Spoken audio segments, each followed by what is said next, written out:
আমরা যখন কাউকে সত্য বলি, যেমন তার কোনো অভ্যাসের ভুল, কোনো সম্পর্কের সীমাহীন চাওয়া পাওয়া বা অন্যায় সাপোর্ট, তখন সেই মানুষটা আমাদের শত্রুতে পরিণত হয়। ভাবেন তো কেন এমন হয়?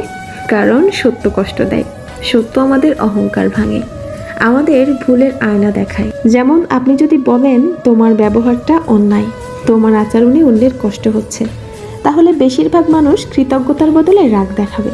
সে ভাবতে শেখেনি যে সমালোচনার মানে শত্রুতা নয়, সমালোচনা মানে উন্নতির সুযোগ।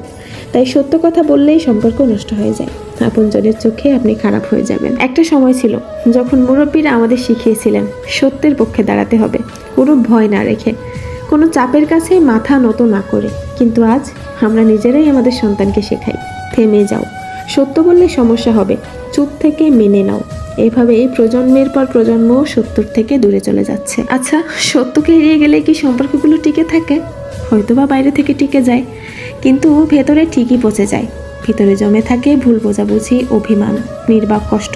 মিথ্যার উপর দাঁড়ানো সম্পর্কের ভিত মজবুত হয় না, একদিন সামান্য ঝড়েই তা ভেঙে যায়।